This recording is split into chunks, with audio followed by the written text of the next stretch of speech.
indicate the four continents, and then at the top of the Mount Meru, the sun and moon, right? Okay, this is the cosmology universe according to the classical Indian tradition. Okay, with that in mind, okay, we'll say that I'll sing this, we'll listen to this, and then slowly you join me. O Sashibu Ge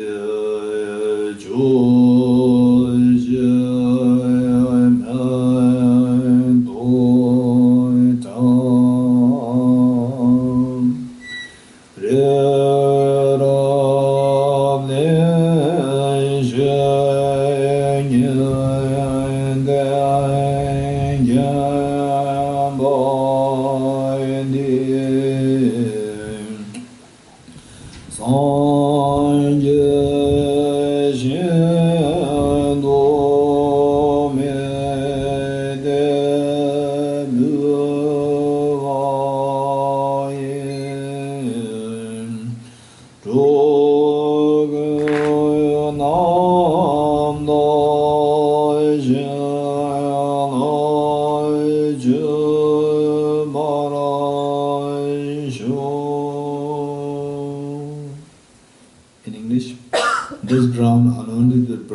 strewn with flowers, adorned with Mount Meru, the four continents, the sun and the moon. I imagine this as a Buddha field and offer it. May all sentient beings enjoy this pure land. I bless be that my mind is directed towards the Dharma. May I be blessed that my Dharma practices on the proper path. May I be blessed that the path is free of flaws. May I be blessed that the flaws are seen in the light of exalted wisdom. Becoming utterly frustrated with ignorance that grasp it to existence, please bless me to general renunciation, seeing all aspects of samsara as vicious and repulsive. That my mind stream overflows with the precious bodhicitta that cherishes others more than myself. Please bless me to have an immaculate experience of the wisdom of emptiness that does not see even an atom of intrinsic reality on the basis of understanding how things come into being by dependent origination through mere conditioning. Please bless me that my mind stream overflows with the precious wisdom of the non-duality of bliss and emptiness.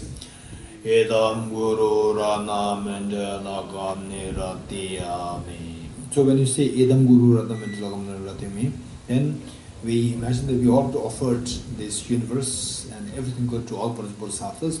Now we are receiving them back in the form of blessings from the Bodhisattvas. They give them back to you. And then you take them in the form of blessings by dismantling this hand gesture towards your heart, receiving the blessings at your heart.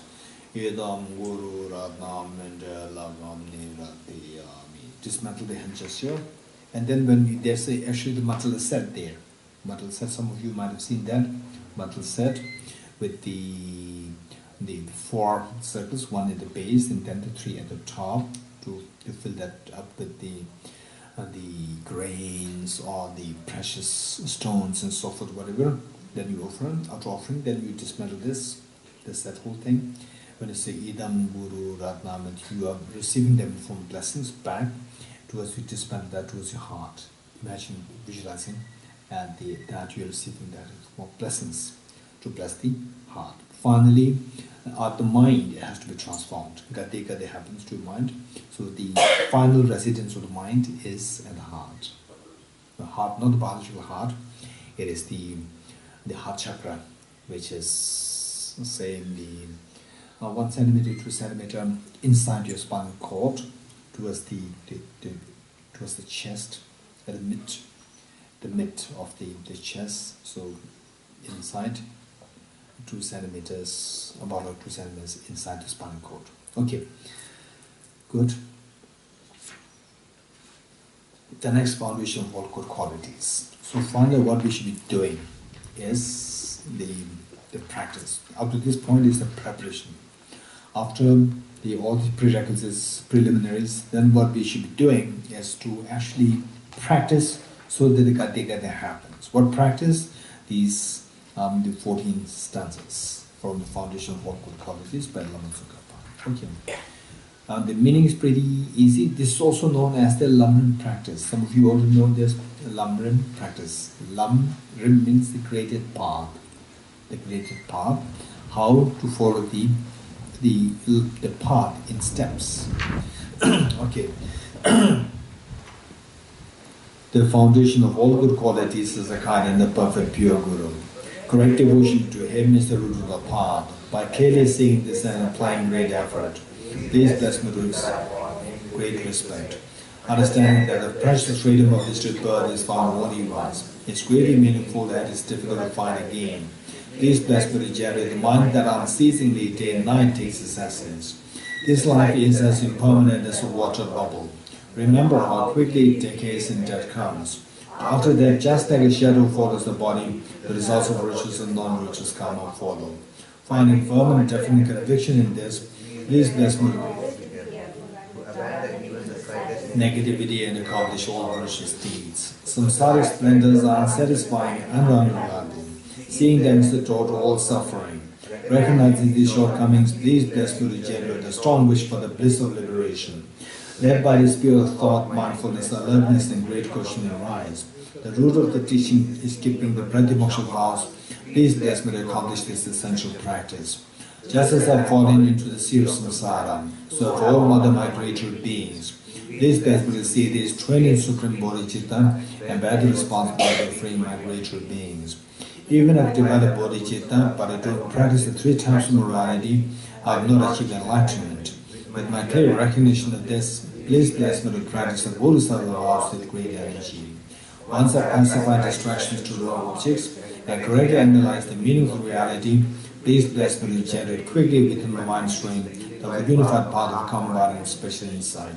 Having become a pure vessel by training in the general path, please bless me to enter the holy gateway of the fortunate ones, the Supreme Vajra vehicle. At that time, the basis of accomplishing the 2 attainments is keeping pure vows and samaya. As I become firmly convinced of this, please bless me to protect this vows and pleasures in my life. Then, having realized the importance of the 2 stages, the essence of Vajrayana, by practicing with great energy, never giving up the 4 sessions, may Holy Guru. I thank me the Gurus who showed the noble path and the spiritual friends who practice their long lives. Please bless me to pacify completely all out and inner hindrances. In all my lives, never separated from perfect Gurus, we enjoy the magnificent Dharma by completing the qualities of the stages and the paths, and I could attain the Vajradhara. Okay, so this, the next mantra, the stanza, this is known as the maximum mantra. And this is interesting. The Lama Tsongkhapa, what happened was that the Lama Tsongkhapa's teacher is the Geshe Rendava. The Lama Tsongkhapa, he's the one who wrote this. He wrote this and he offered this to Geshe Rendava, to his teacher. The visualizing, the seeing Geshe Rendava in the light of the 3 perfected qualities: perfect love, perfect power, and the perfect knowledge. And the perfect love symbolized by perfect love manifested in the form of Aravadeshvara, perfect knowledge manifested in the form of Aravadeshri, and perfect power manifested in the form of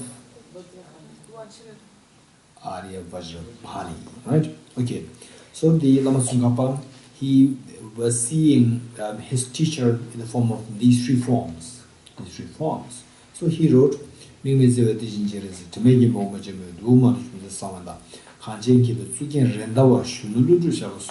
is his version. He wrote it and offered it to his teacher, and the teacher read it, and the teacher on the spot removed his own name and replaced Lama Tsongkhapa's name. He said that this praise does not fit me, it fits you more. Then it became so widely said all over Tibet. So that was in 14th century.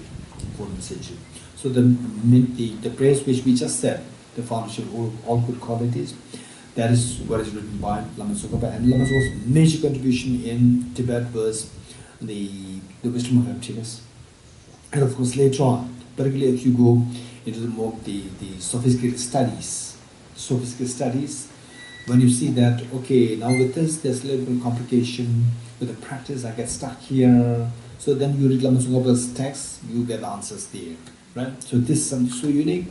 So we'll say this, the first we'll say the English, then followed by the Tibetan 3 times. Tibetan, I'll sing, then we will join us.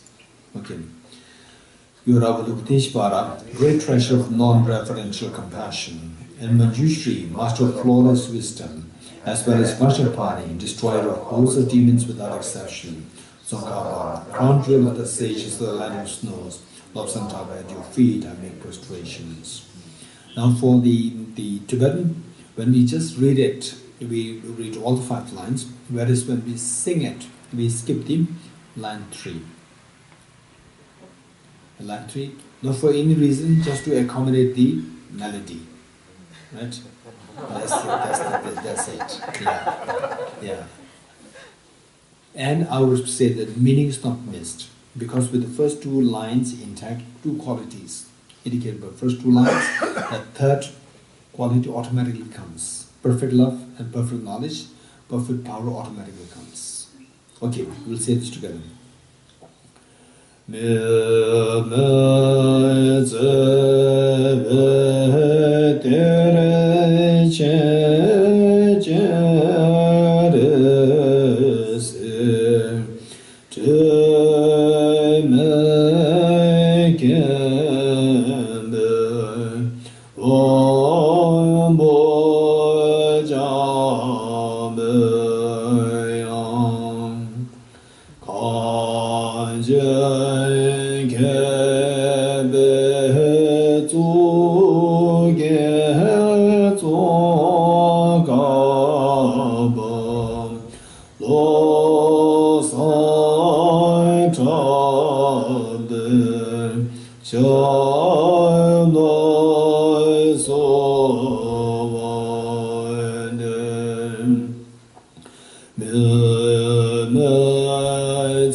Okay, now what we do is that now the next one is the most important part, generating the mind of consummate yoga. In Tibetan it is Kamche Nenjori Simgyapa. This is the most important part. Okay, up to this point, it is like what we should be doing. If you have time for about like 1 hour a day, then what practices to do up to this point, till page 44. Now the essence of everything is what we're going to do here as a part of the generate the mind of consummate yoga in Tibetan. This is the final practice.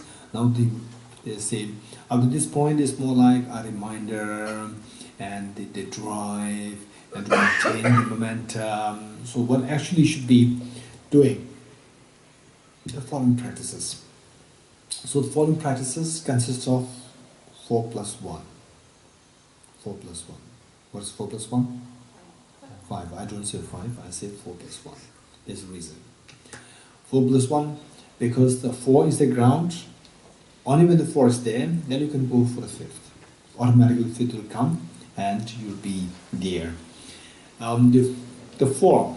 What is the form? Say the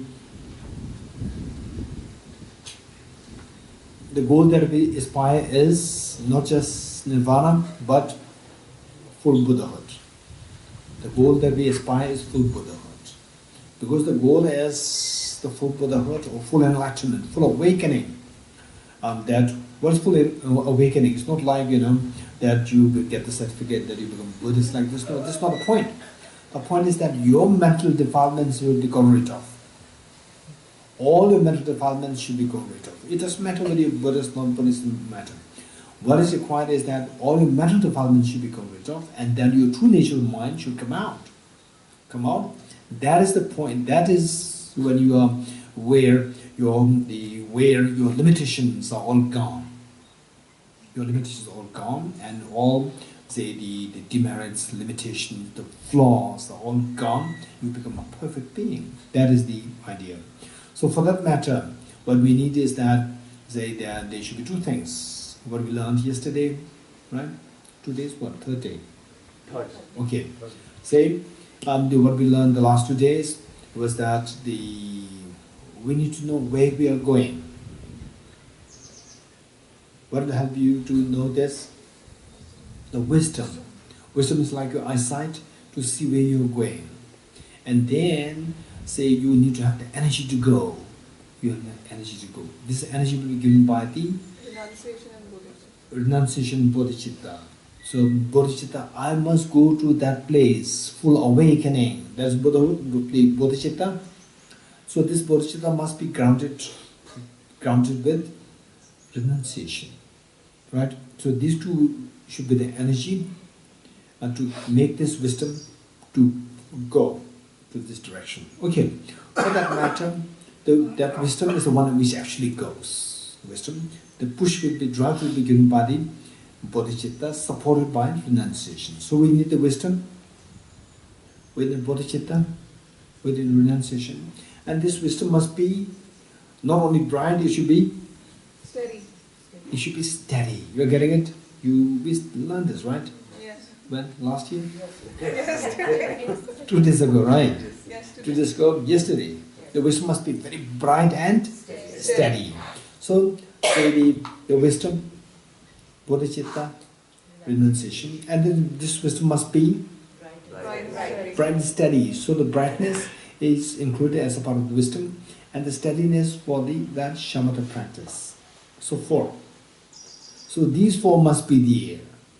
These 4, if you really want to extract the greatest meaning out of life, if you really want to extract the meaning out of life, these 4 must be there. Wisdom, renunciation, bodhicitta, and shamatha practice. So how we put it is shamatha practice first, renunciation, bodhicitta, and the renunciation, bodhicitta, these two are like the motivation, driving force, motivation. Then with these two motivations, what you should be doing is meditate on the wisdom. These 4. Now with these 4 things intact, everything is complete. Your path is complete. But you may want the path to be slow or fast. Fast, to make it fast, then you should have the 5th one, that is Tantra. Right? To expedite the path, we require the Tantra. Right? And some people, they don't have the path, they want to expedite the path. Right? They don't have the path, and they want to expedite the path. Right? Oh, Sutra is very slow, we want Tantra, right? It will make it fast. But there's no path actually. Right? Without the path, they want to expedite it. So this is a disaster. So we should have the path and then expedite it. Right? The form must be there. So therefore it is 4 plus 1. 4 plus 1. So for the time being, what I suggest is that don't hurry to expedite it. Right? First create the path. Path must be created. Only when you have the path, then you expedite it, you will see that it's a wonder. Then when you think about a tantra, right? At the moment, the many people, they think of the tantra, they just have a sense of the fantasizing, right? Fantasy. Whereas when you have these four things there, then we really know how Tantra works. Then the moment you think about the Tantra, goosebumps will come on your body. Tears can roll down your eyes to see the wonder of that. Right? Without these four, Tantra means just a fancy thing. You getting it? So the real Tantra is where you just get a glimpse of this and you just feel like cry. It's so profound. Goosebumps will come on your body. You getting it? This is real Tantra. Okay, so for that, these four must be there as the ground. Without these four things, then Tantra makes no sense. Right? Okay, so what we do is that we will do today we will not finish all. We will do the Shamatha practice and the Bodhichitta practice. Bodhichitta, the precursor. Precursor to Bodhichitta, not the actual Bodhichitta. Actual Bodhichitta, we need the instruction. Right? Okay. So for the Shamatha practice, the breathing practice. 5 minutes meditation. Krishna, you said you will talk about 2 last points. What? Yesterday we talked about posture and yes, now point. yesterday we'll do the 4. Yes. Okay. Okay. So maybe today, I don't think that there's anyone who is doing meditation for the first time. Is there anyone who's doing meditation for the first time? Shamji? Okay, and our Narimanji? Okay, so basically we need to give them 4 points for the good Shamatha practice. 4 points. One is the body posture. Then number 2 is focal point. Number 3 is identifying the errors of meditation. Then number 4 is applying the remedies to overcome the errors. Okay, let me say this again. Body posture, then focal point, then identifying the errors of meditation. What mistakes can we make? What mistakes can go? What mistakes can be there when you do meditation? Then finally, how to rectify the errors. Applying the remedies to overcome the errors. Okay, the body posture, the cross legs is very important. I hope you have already practiced it yesterday. Okay, how many you cannot do it with hands? Okay, those who say the Narimanji, don't force yourself, you have the surgery, don't force yourself, right? So, as I said earlier, it's very strange. If your body is fit and fine, then if you don't do those things, there's a problem. If your body is not fit and fine, if your body is a little problem, then even if you don't do it, it's no problem.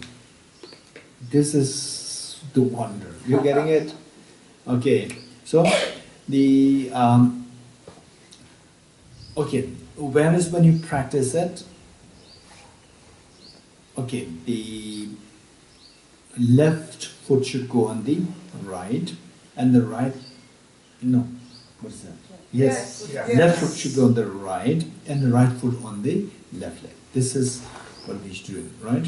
Okay. Say if you initially, the moment you start to feel little pain, then you put it down, release it, make sure that pain is gone. Make sure that pain is gone, right? Once the pain is gone, again bring this up. Left on the right and right on the left. Okay. This, particularly what I would say is that later on, not only later on,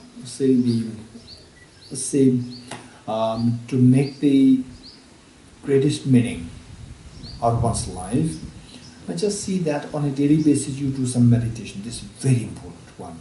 And then once in a while, say in a year, like say once or twice in a year, you take out a separate slot of time for your more intense practice. Like say if those who can take a time, like initially maybe like 10 days, 1 week. And then later on, once your study of Dharma is complete, right? You know what wisdom emptiness is. You're very confident. Bodhichitta is very confident. The Four Seals very confident. Shamatha Prajna is very confident. You become very confident with all these things. Study, reflection, and so forth. Then think of spending like at least 1 month a year separately, exclusive for meditation, exclusive for retreats, personal retreats. You're getting it exclusive for personal retreats. And if you still see that it's impossible to take out 1 month, then like minimum 20 days, 15, 20 days must once a year, right? Once a year for that. And then there, the suggested thing would be, say, if there's a possibility. Now Pune, you're very lucky, you have Vajradhatu Center here. So, whatever formalities to be done with the center, you follow that, make a request, and to that you get a separate space, room for like the 10 or 15 days or 20 days according to whatever. Of course, we have to follow the rules and regulations of the center, right? So that, and I know that I can know from two of them that they're also thinking of building separate huts for the individual practice, right? So this is their plan. That would be wonderful. So space is there. Also, whatever rules and regulations that you have to follow that. Okay, and then the places which are more designed for Dhamma practice. For example, Vajradhatu is just for that purpose. So like if that would be good, because the place can affect our mind, psychology greatly. And then if there's a possible for you to go into the hills, mountain place, solitude and so forth, but make sure that you are very safe. That's very important. Safety is number one important thing, right? Okay, one. And okay, so with this, for the daily meditation as well as for a long term, for let's say like 1 month practice, 1 month retreat, 10-day retreat, so forth. So they're sitting cross-legged. That would make a difference. Sitting cross-legged, this will automatically keep your mind very alert and fresh. One. Then the body should be upright. Body should be upright, right? And make it a habit. Just see if you can make it a habit to sit upright. I remember myself when I was in my school days, and this was how I sit, right? This in my school days. This was a terrible. And then even nowadays, we see that in the schools. You go there to schools, all the young boys are so like they are 90 years old. Age 10, 11, 12, they all sit like this, right? I was in Sarampur, say the talking about the universal ethics, sacred ethics, so forth to the schools. And then I see how the students, they are sitting in the hall, they are all like this, boys, girls, all like this. So I said, no, sit like this. And for 5 minutes they are like this. Again, automatically they go like this. And then on the second day, I said it several times. Then on second day, they're all very upright. That's very good. Okay, so uprightness, this is extremely important. Particularly as you do the meditation, you will see the difference, right? Say, you sit like this, how the mind works. Mind is very sluggish. You sit like this, instantly you feel the lightness of mind. The mind is very relaxed. This is the difference that you can see. One. Then your head tilted forward a little bit. And your eyes naturally half open, keep it 4 to 5 degrees cast down. The text says, eyes should be focused on the tip of the nose. So, actually the idea is that the eyes should be cast 4 to 5 degrees down, this idea. And sometimes we focus there, then your mind is just on the eyes and eyes on the tip of the nose, it will strain your eyes. Right? Idea is to keep it 4 to 5 degrees cast down to stop you from distraction. And the tip of the tongue should touch the upper palate to avoid excessive accumulation of saliva. And the teeth and the lips, keep them in the natural state and breathe naturally. Don't force the breath, don't control the breath. Breathe naturally. Let the breath flow very naturally. And there's some meditation where you have to hold the breath, right? Vast meditation. There's known as vast picture meditation, right? The picture meditation. This is more like tantra where you have to hold the breath, right? So these meditations are there. Except for these things, let the mind, the breath flow very naturally. Okay, and your right hand on your left hand at the tips of two thumbs, standing, joining, forming triangle. Place the two hands on your laps in a restful state. This is your body posture. Focal point. What we're going to focus on. There are so many kinds of focal points. The one that we have chosen is the easiest one, simple one. There is a tiny white dot between nose and upper lip. So while you focus mind there on the tiny white dot between nose and the upper lip, if you can, multitasking. Counter breath. Breathe in, breathe out, cycle 1. Breathe in, breathe out, cycle 2. This is what we're going to do for 5 minutes. This is the focal point. Number 3, identifying the errors of meditation. For meditation, they can do 2 errors. One is mental laxity, and the other one is mental excitement. Laxity and excitement. Laxity is when your mind feels sleepy, drowsy, heavy, inserviceable, lethargic. Right? Which is, they say, even when you finish your meditation, you don't feel like getting up, which means that your mind is very heavy. You're getting it? Lethargic, inserviceable. That's one problem. The other flaw is the mind becomes overactive. Overactive, mental excitement. Your mind just gets distracted, scattered, and attached to the other things. And that is the mental scattering, mental excitement. So these are 2 errors. Should these two errors happen, what should we do? We apply the remedies. Number 4, apply the remedies. What remedies? Introspection and mindfulness. Introspection and mindfulness. Oftentimes, people equate these 2 things. People solidify these 2 things, the introspection and mindfulness. These 2 are not to be solidified. These 2 are very separate functions of the mind. Introspection is keeping an eye on the mind. Introspection is like vigilance. Keeping an eye on the mind to see what the mind is doing. For example, if you lost a dog, what do? First you go in search of the dog. That is the introspection. So your mind is like your pet dog. Your mind, instead of sitting on the focal point, if it is distracted or it is sleeping, then you first see what your mind is doing. That is introspection. Once you see that your mind, once you find your dog, what will you do? Then you tie the dog with the rope, bring it back home, and tie it to the pillar of your home. Likewise, once you see that your mind, the dog like your mind, is distracted, you discover that through your introspection. Then the job of introspection is done. Next is the job of mindfulness. Mindfulness is like the rope. Tie the dog with the rope, tie the mind with the rope of the mindfulness, bring it back to the intended origin of the meditation. Tie there. You getting it? This is the mindfulness. And if you're not being careful of these 2 paths, introspection, mindfulness, no matter what meditation that you're doing, Buddhist meditation, Christian meditation, Hindu meditation, Jain meditation, or Muslim meditation, whatever meditation that you're doing, you are not doing the proper one. Believe it or not, any good meditation teachers of any tradition, they will agree with me, saying that if you don't apply the introspection mindfulness, your mind is distracted in the meditation, you are not doing good meditation. Okay, ready? 5 minutes.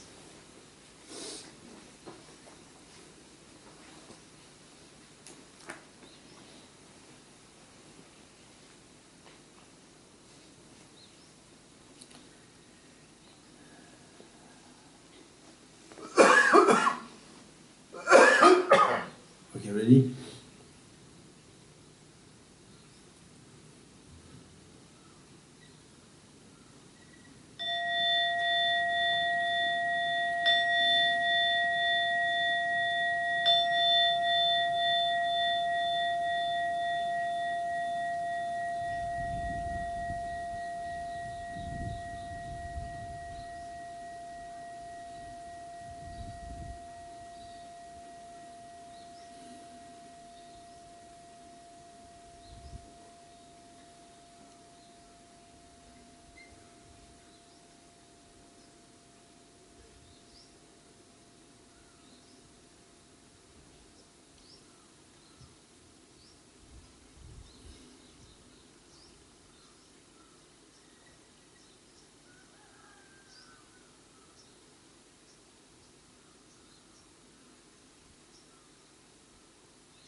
Okay,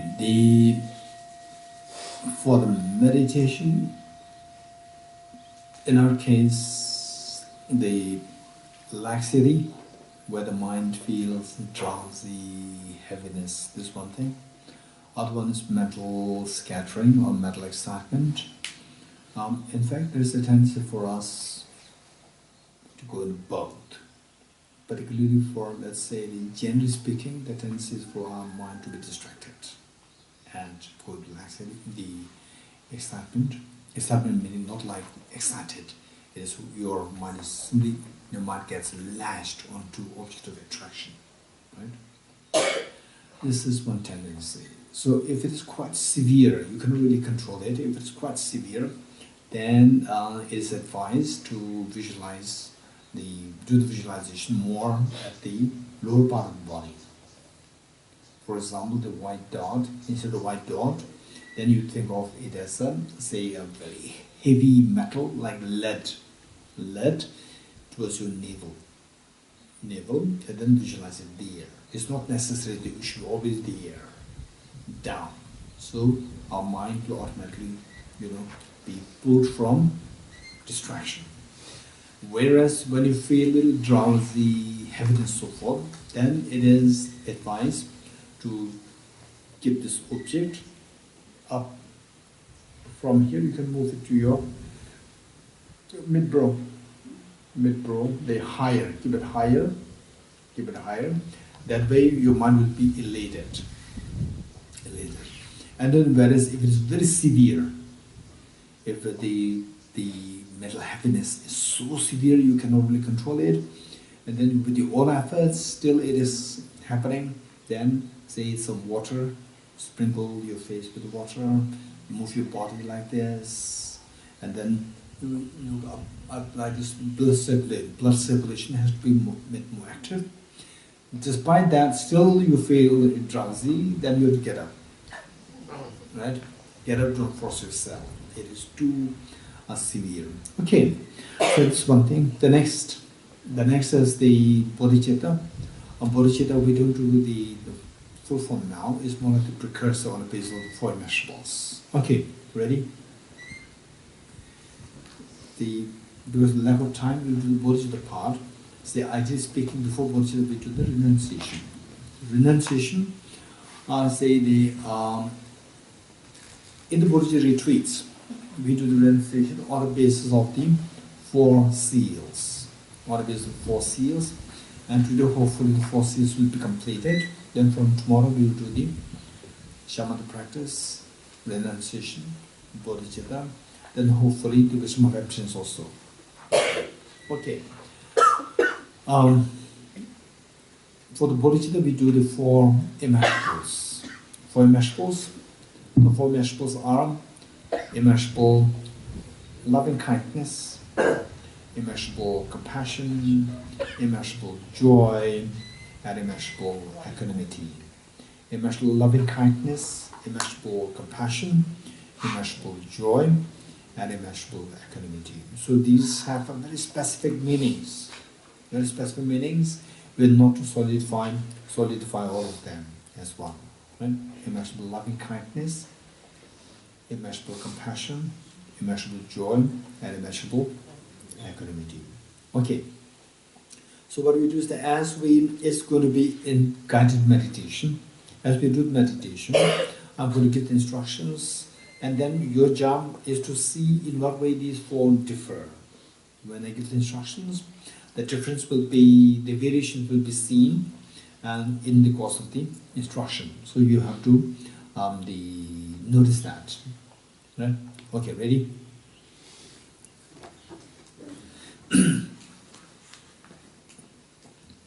I'm going to be guided meditation. Sit upright, sit properly. Reinforce the visualization of all the Buddhas and Bodhisattvas in front of you. So compassionate, so loving, embracing you.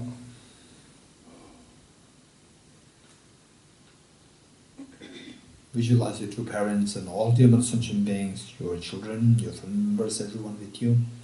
And you are the mother and all others are like children, and you are leading them, and they so happy to join you in this practice of the bodhicitta.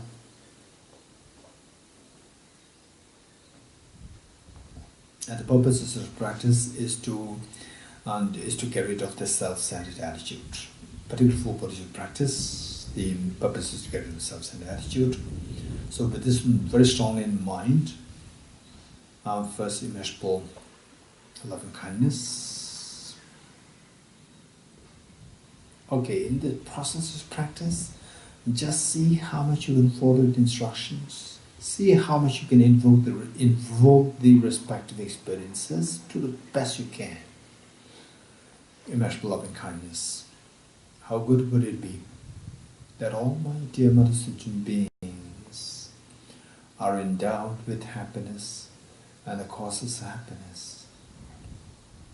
Causes of happiness such as the wealth, good health, education, and so forth, and primarily the wisdom of emptiness and bodhicitta. May all my dear mother sentient beings be endowed with happiness and the causes of happiness.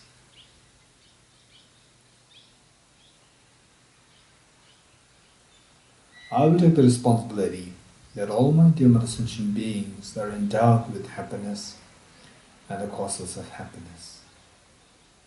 The Buddhas and Bodhisattvas, witnessing the living, is such a courageous commitment that intensely happy and proud of you. This pride and happiness invoke the compassion of omniscient minds to send forth nectars and very soothing lights towards you and all dear mother sentient beings. The mere touch of the lights and nectars with the bodies makes yours instills in all happiness and the cause of happiness within yourself and all dear mother sentient beings.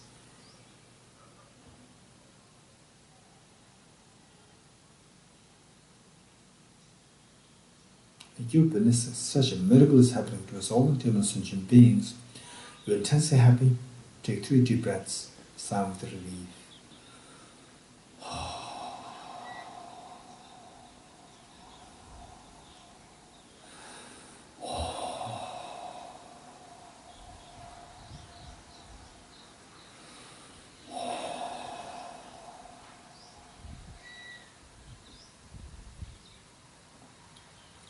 Next, immeasurable compassion. How good would it be that all my dear mother sentient beings are freed from suffering and the causes of suffering.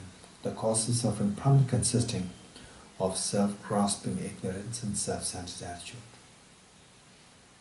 May all my dear mother sentient beings be freed from suffering and the causes of suffering. I will take the responsibility that all my dear sentient beings are endowed, are freed from suffering and the cause of suffering. The Buddhas and Bodhisattvas, imagine like the mother, after all these many years of hardship, the eldest daughter and the eldest son come to the mother, telling mother, please take rest. You've done everything for us. We are already grown up. We'll take care of all my siblings. And mother could not believe her eyes. Mother couldn't believe her ears. What her eldest daughter and eldest son, they are saying, she is so proud, so happy. Tears rolling down her cheeks after all these many years of hardships, bringing up the children. And today, this is the magic that is happening. This is exactly what is happening to all the Buddhas and Bodhisattvas. They feel so happy to see that you make such a courageous commitment. And this happiness and pride the Buddhas and Bodhisattvas experience. Invoke the compassion of omniscient minds to send the nectars of soothing lights towards you and all dear mother sentient beings. The mere touch of the lights and nectars with the bodies and beings of yours washes away all miseries and the cause of miseries formed by the minds of sentient beings in yourself.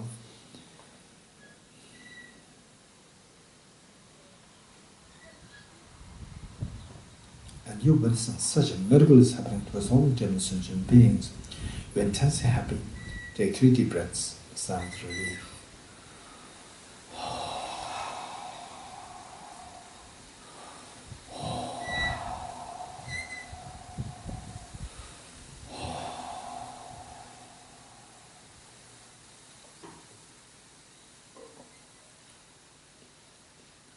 Next, immeasurable joy. How good would it be that all my sentient beings are never separated from happiness and the causes of happiness that the beings endowed with. May all my sentient beings never be separated from happiness and the causes of happiness that beings are endowed with. I'll take the responsibility that all my sentient beings are endowed with happiness. They are never separated from happiness and the causes of happiness. The Buddhas and Bodhisattvas witnessing the view make such a glorious commitment. They intensely happy and proud of you. This bright and happiness invoke the compassion of omniscient minds to send forth nectars and very soothing lights to the you and all sentient beings. The mere touch of the lights and nectars with the bodies and beings yours stabilizes the happiness and cause of happiness that the beings are endowed with.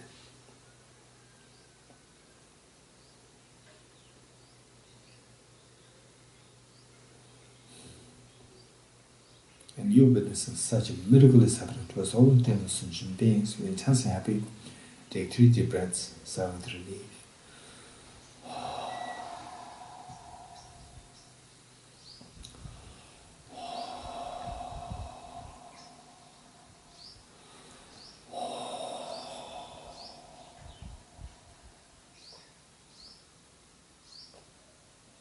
Next, immeasurable equanimity. How good would it be that all my sentient beings are freed from the biased attitude of excessive attachment towards some and aversion towards others. Instead, abiding in the great state of equanimity, embracing all other sentient beings equally, leaving them aside. May all my sentient beings be freed from the biased attitude of excessive attachment towards some and aversion towards others. I'll take the responsibility that all my sentient beings are freed from the biased attitude of excessive attachment towards some and aversion towards others. The Buddhas and Bodhisattvas witnessing the way make such a gracious commitment, they intensely happy and proud of you. This bright and happiness invoke the compassion of omniscient minds to send the nectars and soothing lights to us in all sentient beings. The mere touch of the lights and nectars with the bodies of beings of yours frees the beings from the biased attitude of excessive attachment to some and aversion to others, and instead making them abide in the great state of equanimity, embracing all other sentient beings equally, leaving them aside.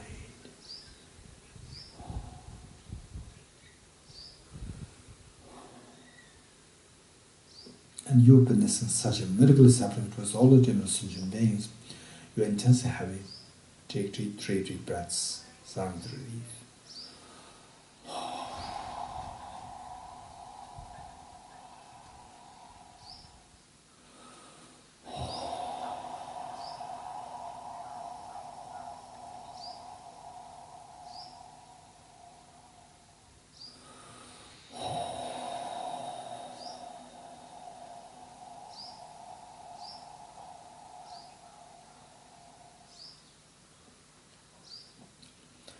At the moment it may be superficial, it doesn't matter. We start from the superficiality and slowly become real. Imagine that now underscoring all the four immeasurables is the unconditional love towards all sentient beings. With that spirit of unconditional love, imagine that you're looking at the eyes of each of the sentient beings to the extent that they feel themselves so much of love and affection from you. They feel themselves so special in the eyes. Okay, with that mind, with folded hands, I'll say a line of Bodhichitta commitment. Then we'll all say this, repeat this 3 times together, wholeheartedly to the best you can. May I become Buddha for the benefit of all my dear mother sentient beings. May I become Buddha for the benefit of all my dear mother sentient beings. May I become Buddha for the benefit of all my dear mother sentient beings. May I become Buddha for the benefit of all mighty and sentient beings. Abiding this very courageous mind of Bodhichitta, this the most beautiful mind that can possibly exist in this universe. Abide in this courageous mind of Bodhichitta for a while. This is something which we have never cultivated since time immemorial till now. And today we are doing it. It's amazing. We are so fortunate. We are so fortunate that is happening. Okay, stay in this experience of this very courageous part of Bodhichitta, wishing to become Buddha for the benefit of all sentient beings. Slowly transform this beautiful mind of Bodhichitta into a spotlessly clean white moon disk, 1 inch, 1.5 inches in diameter, horizontally sitting with the heart.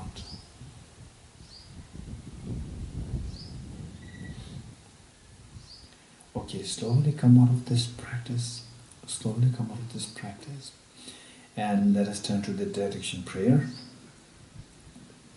On page 52, the new book. Maybe 1 or 2 pages before that for the old books. 49. 49, old book. Old books, and the 52, new book. Okay, so tomorrow then we will do the after the Bodhichitta will do the wisdom and emptiness. Then we take the aspiration Bodhisattva vow. Taking the aspiration Bodhisattva vow on the no commitment at all. Generally speaking, when you speak about vows, always there are some commitments. And no commitment for this aspiration Bodhisattva vow.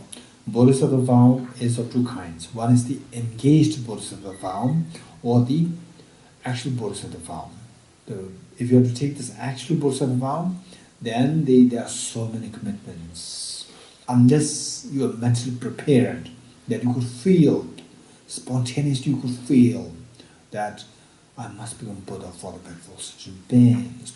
Incredible love to sentient beings, to all beings unconditionally. Unless you reach to that extent of the unconditional love, and then only if you build that arises in you, you can take the actual Bodhisattva vow. Otherwise, it is advised not to do it. Whereas the aspiration Bodhisattva vow, you can take it any time. The only commitment that you have is that to the best I can, I will not harm others. If possible, I will help others. If not, at least I will not harm others. This is, if you can commit this much, you are entitled to take the aspiration Bodhisattva vow. And this aspiration Bodhisattva vow, this is what will unknot or untie, unentangle the knots of the self-cherishing mind. So as the knots of the self-cherishing mind is untangled more and more and more, then your compassion increases, it multiplies.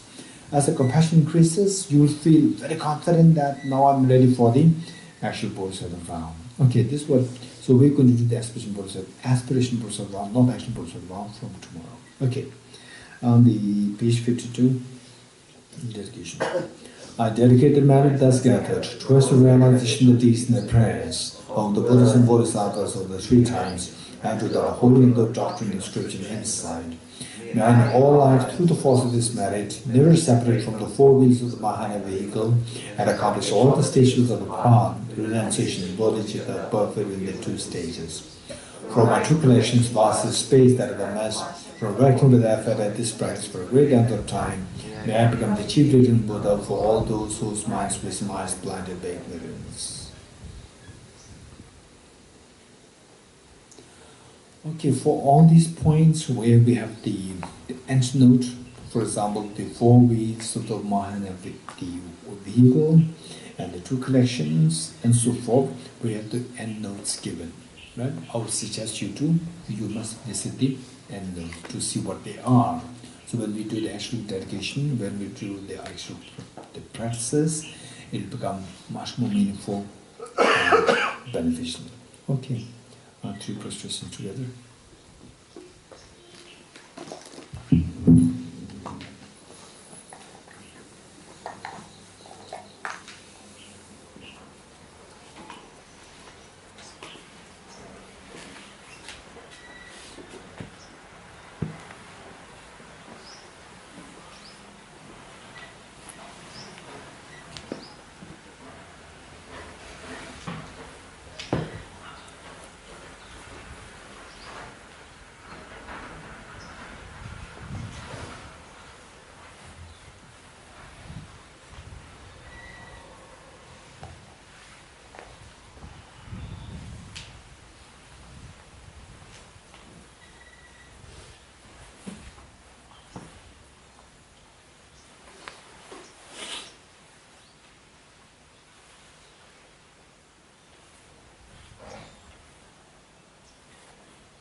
Okay, before others join us, we can invite one or two questions. Yes. Geshe, in the morning prayers, there is a verse which says, let the body's vessel be, um, vessel be pure, as in it's called vessel, the body. Yeah, so my question was, what is the reference to vessel? What does vessel mean? I have to see that. Okay, this. Any more questions while Rishesh is looking for? I was designated to ask questions. No. Designated to ask questions on behalf of the group. Yes. So the question from here. So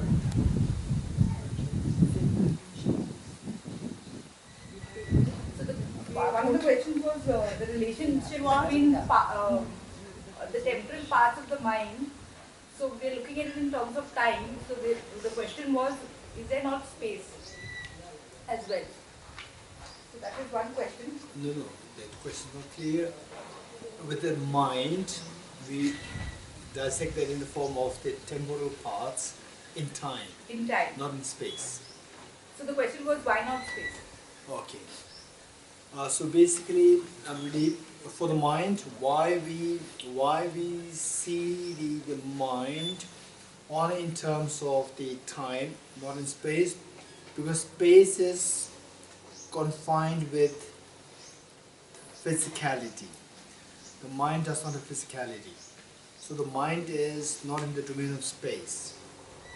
I think he's, yeah. The question, the doubt was, what all comes when we are doing emptiness of mind? We only look at the temporal parts or the contents of the mind? Okay, contents is different. Yeah. So the answer is what we are doing primarily is the temporal parts. The contents is a very interesting thing. The contents as object and the mind is the subject. Object, subject. These two are mutually dependent. That the mind does not exist independent of the contents. So there, again, we can see the emptiness of the mind while thinking about the interdependence between the mind and the contents. That is also a very important point.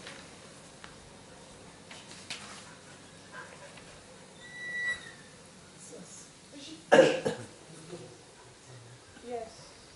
So the contents of the mind, we can think of the emptiness pertaining to the mutuality of dependence between the contents and the mind. That's possible. But what we're doing here is seeing to the parts. For that is just the temporal parts, not the spatial parts, not in space. And then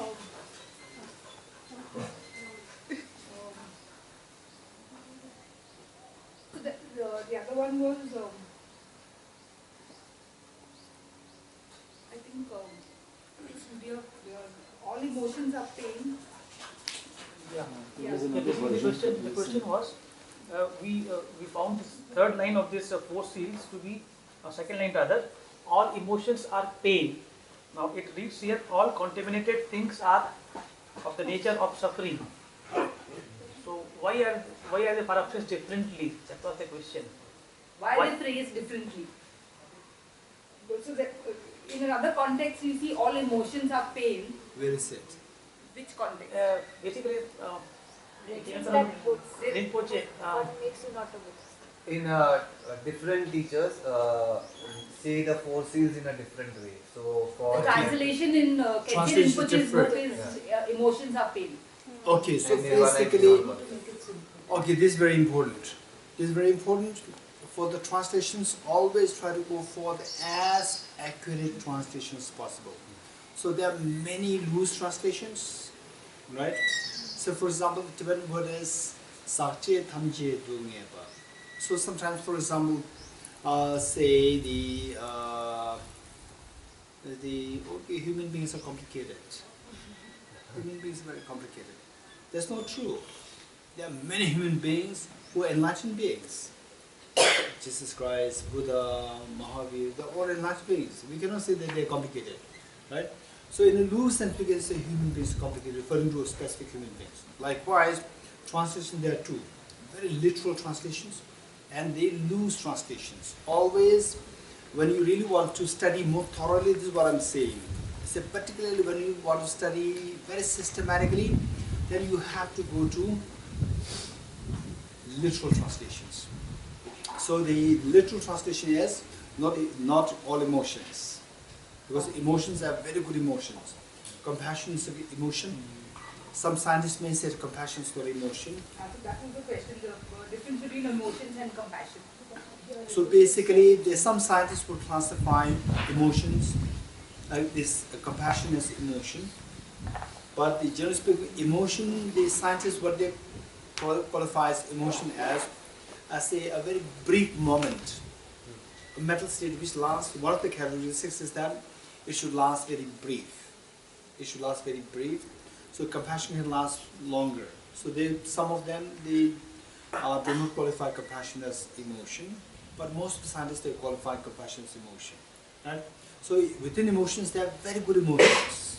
So it's a very loose way of saying human beings are terrible. Yeah. So the literal translation is the Sakche Thamjedu. Sakche means contaminated. So always, say it's up to the individual. So you want to read something in a loose sense or in a very, say, technical sense. If you want to study technically, you have to go for the technical translations, not the loose translations. Yeah.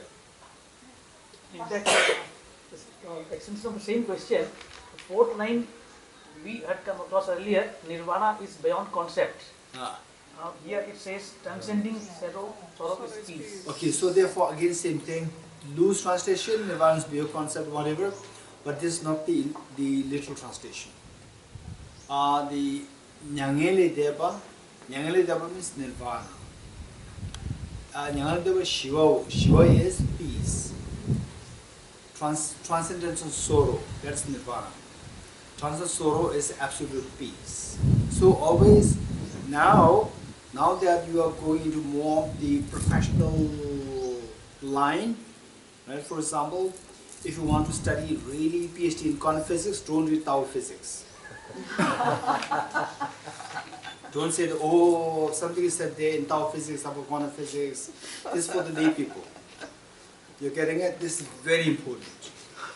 This is very important.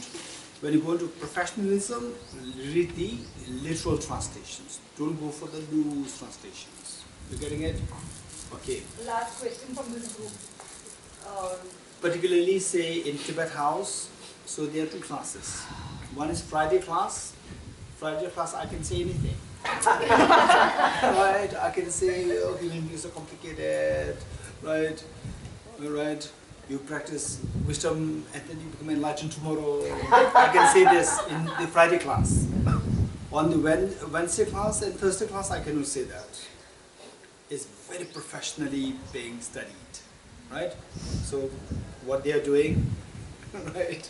They are very professionally being done, right? So there, I should be very precise that no the loophole is left there, right? To that point, for example, something like anger. I'm also studying emotions from a Western psychology perspective, that there are certain, what they call intense states of anger, which is what we think of when we think of anger, it kind of takes over us. And there are soft states of anger, or fear, for example, which tells us of a danger around. So in that sense, is that soft state of fear, is that afflictive?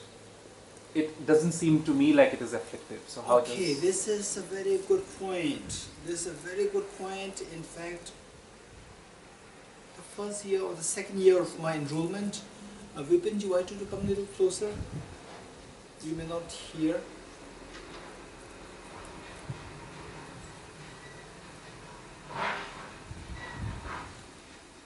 Okay, so because of this place. Okay. No, you Vipinchi, you're happy? Yeah. Good. Okay. This is a very important point raised.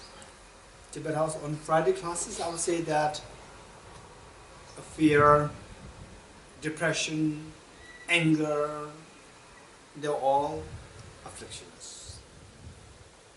Here, and in the Master's course, Damdul course, I'll say that no, we have to segregate. Anger, low intensity, high intensity, both are afflictions. Fear is not affliction. Fear is the resultant state. Anger is the causal state. Anger is like you say, anger, when anger arises, it's as though like there's a volition there. There is say the choice there within you. That you are, when fear, nobody wants to, go with it. Fear, I don't want it, but it's coming to me. That's the resultant state. Anger as, yes, why not? As though like you're fully there. You really partake in this. Would you Right? say anxiety? Anxiety is also not affliction, it's the result of affliction. Anxiety, anguish, despair, depression, they are all the resultant states. Fear, resultant states. But anxiety is fear is resultant of what affliction? Oh, no. So the anxiety, of course, affliction, that's easy. So all problems, particularly manifest problems, they're somehow connected. Directly or indirectly connected with the afflictions, right? So attachment, so for the anxiety, greatly there's a feeling of this self-centered attitude. Can it be from your parents? Can it be Genetic. can it be inherited? Inherited genetically. Yeah, is it possible? Okay, this is a good question. Same if both the parents they genetically inherited this anxiety from the parents, right? Both have the same kind of the acute anxiety problem. Then the child is born. If the child by practicing wisdom of emptiness in this very lifetime genetically inherited from the parents, they have the genes for the anxiety, but then because of self-grasping ignorance, it is gone. No anxiety, right? No anxiety. It is like, say for example, what's the purpose of the lighter? The light. But then sometimes some people they might have so many lighters in their house, dumped, right? Not being used. Although it is meant for lighting something, but there are many of them left untouched. Likewise, the genes, they may not be manifested. They may not manifest their activities if the self-grasping ignorance is gone, right? So this is where, even if you inherit the very bad genes, and there are two things. One is the genetic. Number two is the neural networkings, neural synaptic connections. Yeah, plasticity. No. Synaptic connections. So the synaptic connections, there is more the brain neurons, and then the genetic. This is deeper than the neurons. So, say the genes you inherit from the parents, and the neurons are designed by the genes, and the neurons, because of the plasticity, how you think, they can unwire the neurons, they can wire the neurons. Both can happen because of the neuroplasticity. Now the point is that this is what I'm going to learn, that self-grasping ignorance, that plays a very important role. The neurons, particularly the genes, even if the genes are there, they will not demonstrate, they will not manifest the genes for the anxiety and so forth. They will not manifest if the self-grasping ignorance is not there. This is a very important point. We'll discuss this. Yeah. So, in the foundation of all good qualities, the 10th paragraph says, having become a pure vessel by training in the general. So, but having become a pure vessel, if you could please explain what that means. What did you understand by vessel? Container. Oh, good. So, pure vessel means a very good container to put the nectar. Not the dirty container to put the nectar. You put the nectar in the dirty container, what happens? Nectar becomes dirty, right? So therefore, we as a beings, to imbibe the teachings, we should be pure. Otherwise the teachings can be tainted by the impurities of the attachment, anger, jealousy, so forth, right? And the teachings can be abused when the thought is tainted, the vessel is not good. Then the teachings can be abused to wage wars, conflicts and so forth, right? So in a way that the vessel here, meaning the beings, practitioners, they should be pure practitioners. Yeah. Okay, yes. Geshe, on negative phenomena, you said all absences are negative phenomena as well as permanent phenomena. Yes. So what do you mean by permanent phenomena? Is it literally the word permanent? Literally. How could it, I'm not understanding how can it be a permanent phenomenon? Okay, that's a very important, we did that already. I'll have to do it again because this is a very important point, right? Okay, what's the question? How are absences how all absences are permanent? Okay, anyone who likes to give the answer? Say. absence of flower in my hand. Absence of flower in my hand, that is permanent phenomenon. How? Yes. So it doesn't have any physical parts, physical substance. Because there's no Physical substance. because there's no substance there. If you say the mind doesn't have physical substance, it has substance. But there's some substance, it does not have physical substance. So the absence of flower, what is in my hand? Rosary there. There's a substance there. You getting it? So what is there now? Absence of rosary. Absence of rosary. Is there a substance there? No. There's no substance. Because there's not a substance, there is no substance to undergo change. Only if there's a substance, then the substance will undergo change. Right? Because there's no substance, there's no substance to undergo change. If it does not undergo change, it is not changing.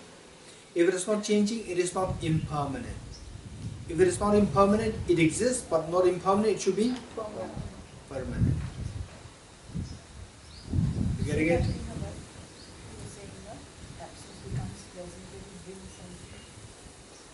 So I was looking at it that way, that the moment, like if the rosary is absent and I bring the rosary back, the absence ceases. Absent disappears. So Absent disappears. Absent disappears. So the absence lasted very brief. Absence lasted very brief, but still it is permanent. Okay. because One. it lasted brief, that means it ceased to exist. Then how is it permanent there? Okay. So there, the Nida is mixing the permanent of the two connotations. Permanent as how the logicians understand, in the technical sense, and how permanence is understood by the ordinary people. Ordinary people understand permanence as something lasting forever, something durable. This is how the ordinary people understand it. Whereas how the logicians understand, how the technical logicians understand it, something they don't talk about whether it's lasting or not, whether it changes or not. If it exists, yet does not change, that is permanent. So, yesterday I just did that sound of a clap. How long does it last? Some second. Say millisecond, not some second. Even perhaps a fraction of a second. Very brief, fraction of a second. So this sound, is this melodious? Not melodious. It is absent of melody. So the absence of melody of this sound lasted as long as the sound lasts. So this sound lasted just a fraction of a second, so the absence of the melody of this sound also lasted a fraction of a second. Although it lasts a fraction of a second, yet that sound is impermanent, while the absence of the melody of this sound is a permanent. So permanent, impermanent does not have connotation of something lasting long, technically speaking. For the ordinary people, don't say that. Ordinary people, you say according to how they understand it. Something lasts, durable, right?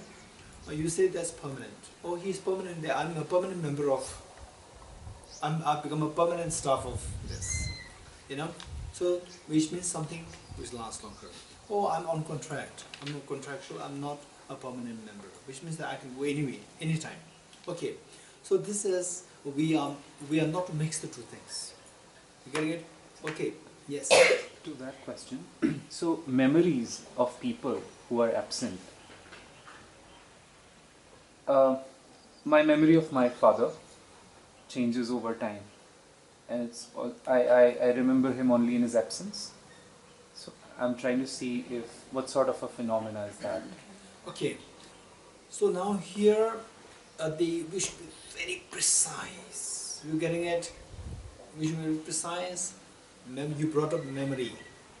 You brought up absence. You brought up, okay, I have the memory when in my father's absence. You combine together, right? Precisely which are you indicating? Absence of my father when the memory is there, or the memory when the father is absent? Which? The memory or the absence or the totality? I didn't think of it in that detail. If you go into the memory, Yeah. memory is a mental state, mind. That is impermanent. If you talk about the absence of the Father, when I have the memory, so that memory you are using as a characteristics of the absence. So this absence, you are focused on absence. So that is permanent. When you say I have the memory, only when only in the absence of my Father. Absence of Father is used as a characteristic for you to articulate this concept, the memory, to somebody else, right? So if you say the memory of my Father, in the absence of my Father, so you're talking about the memory. So that is impermanent. But the absence of Father, when I have the memory of Him, so you're talking about absence, that is permanent. Okay, now, yes. I don't know whether this is now or later, but can you help to explain a bit about the 5 levels of emptiness? Okay, very good. Okay, so for that we have to the at least the complete emptiness part. So Bodhichitta, conventional Bodhichitta, ultimate Bodhichitta. So now this morning we will try to finish the 4 seals, and then the second session we will start with the ultimate Bodhichitta, wisdom of emptiness. And then once the wisdom of emptiness is almost close to completion, then we would Rahul must bring up the this question about the 5 levels of emptiness. Good. Okay. My question Yes. also later. Which one? How do we create fearlessness and nirvana and infinite happiness and Buddha? Will that come later or so with that? Okay, little later. Little later, in fact, the first part, fearlessness and the nirvana, when we finish the 4 seals. Then the infinite happiness and the Buddhahood, when we finish the conventional Bodhichitta. Okay.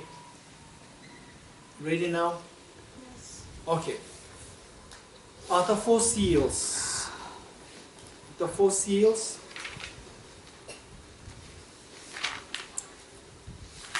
The 4 seals, and the Buddha taught the 4 seals. The 4 seals, on so many occasions. So many occasions, and we say how the Buddha taught varies. Varies. Oftentimes, the most commonly, it is known as Tri Lakshana. Tri Lakshana. Tri Lakshana meaning 3. Not 4, 3. Right? Okay, this is the very common the teaching the Buddha gave 3 Lakshana. And then this is something you find in both the Mahayana Sutras as well as the Pali Sutras, the Theravada Sutras. And in fact, Theravadas will speak more of the 3 Lakshana, the 3 characteristics, rather than the 4 seals as the 4. But the content matter we learn this, we see that it's the same. The first 3 of the 4 is the 3 Lakshana, first 3. So they don't specify the 4th one, not because it was not taught by the Buddha, simply because on many occasions the Buddha taught the 4th one is the result. 4th one is the result state, and the first 3 are the what is to be practiced. What is to be practiced to achieve the goal, right? So the 4 seals we already mentioned yesterday. All composite things are impermanent. All contaminated things are suffering nature. Everything is within the nature of emptiness, selflessness. Transcending sorrow is nirvana. Transcending sorrow is ultimate peace. Okay. The first, all composite things are impermanent. Composite things we already discussed. Anything which is composed of Mental and physical parts or mental parts. Anything which is composed of physical parts or the mental parts. For example, this mic. This mic is composed of physical parts. And your anger, compassion, they are consisted of mental parts. Right? What is meant by mental parts? Temporal parts. Temporal parts. Okay, temporal meaning in time. So any composite phenomenon should necessarily be impermanent in nature. And impermanence, there are two kinds, two levels: gross impermanence and subtle impermanence. Gross impermanence is an impermanent phenomena. Gross impermanence is impermanence where the continuum stops. Gross impermanence is the impermanent phenomena where the continuum stops. That is the meaning of gross impermanence. For example, say the 2017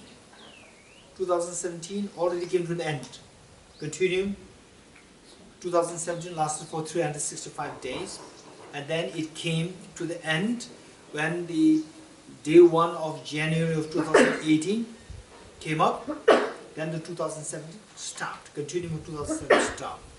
Okay, so we see that the impermanent phenomena, there are three categories. What we said is two levels, three kinds. First, let me do the three kinds. Three kinds.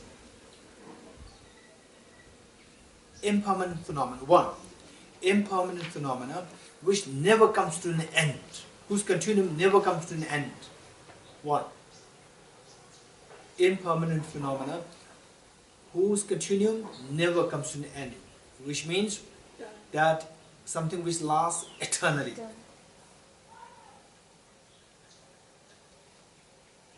One. Number two, impermanent phenomena whose continuum invariably comes to an end. Invariably comes to an end. For example, 2017, 2018, say a young child, or the president of a country, prime minister of a country,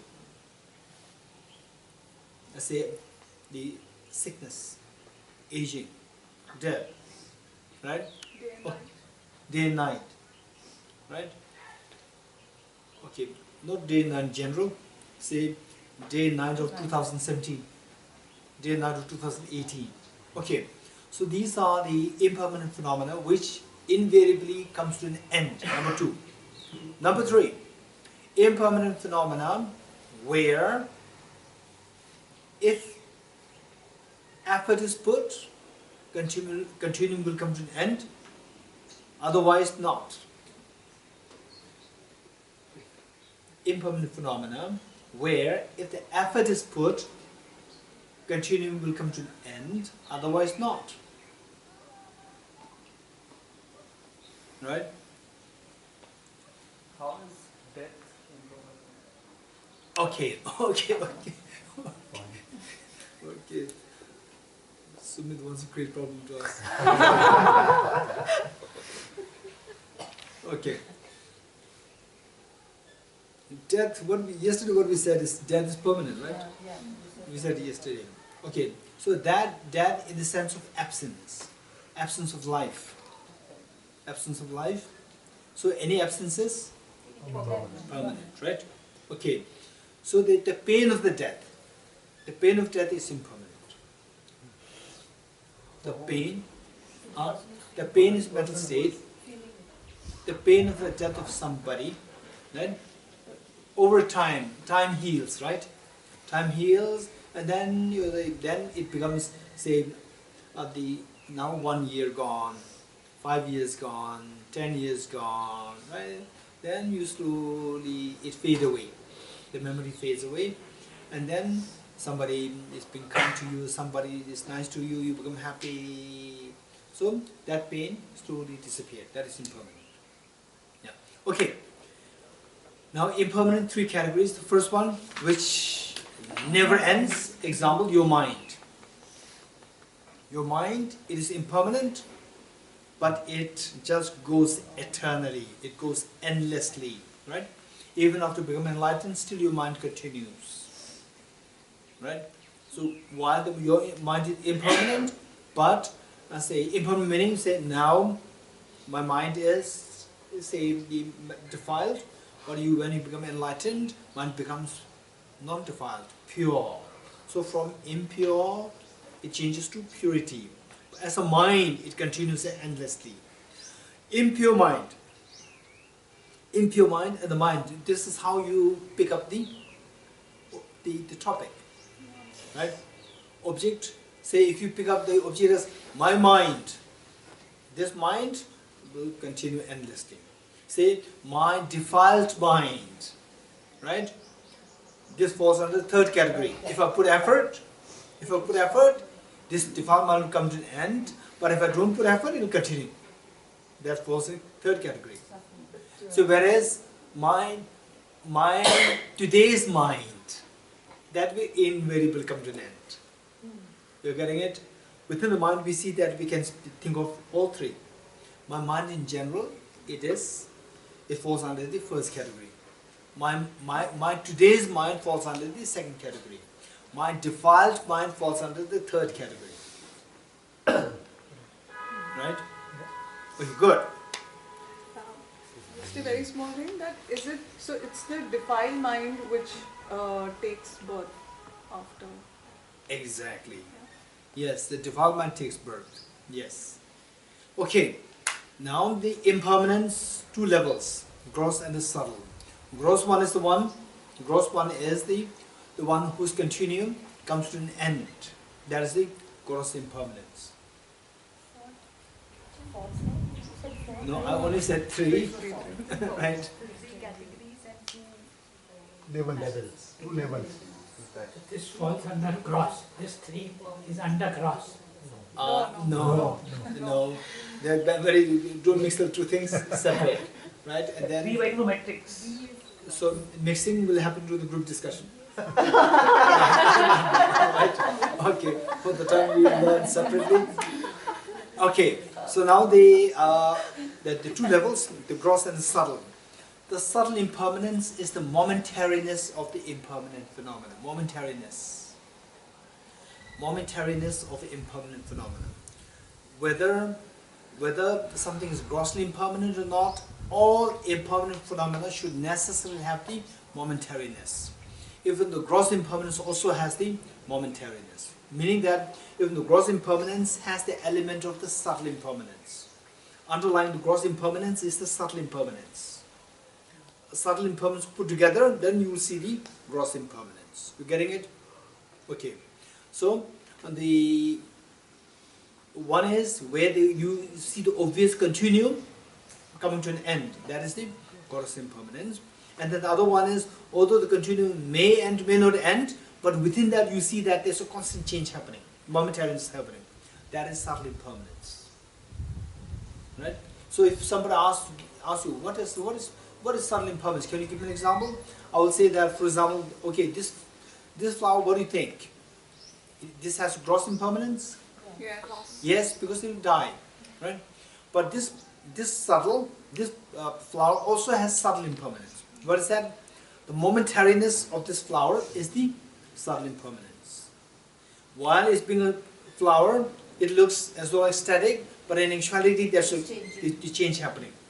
That is the subtle impermanence. Momentariness involved with the flower is the subtle impermanence, and the discontinuation of this flower is the gross impermanence.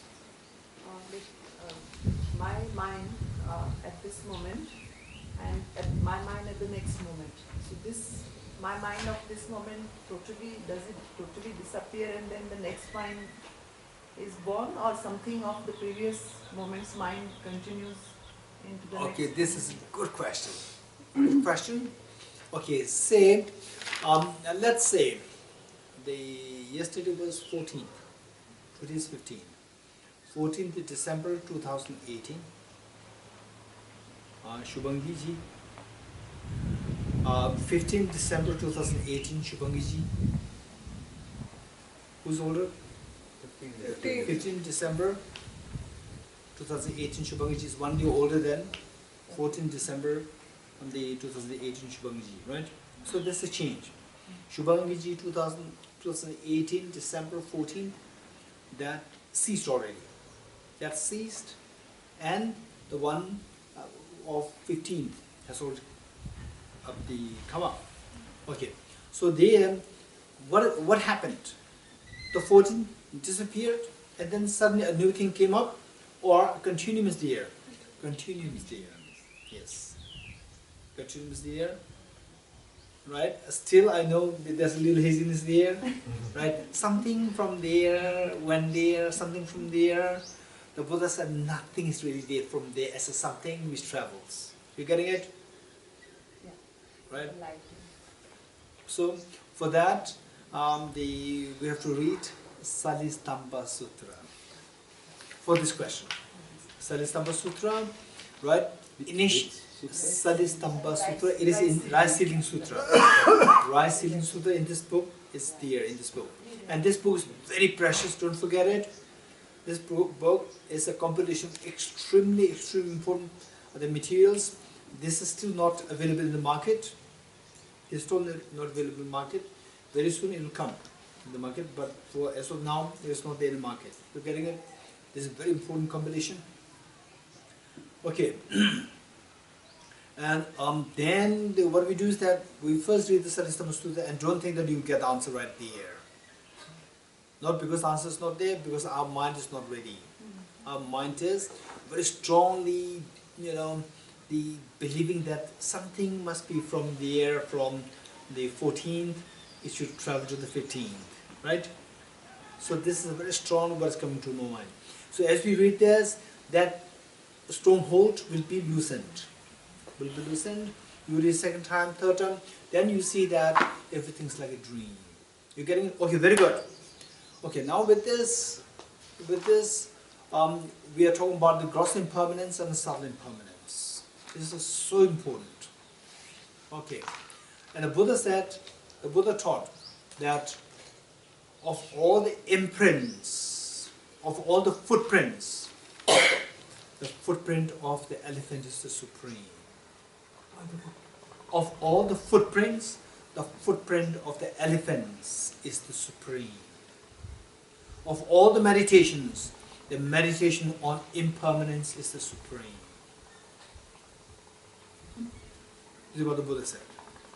Of all the footprints, the footprint of the elephant is the supreme.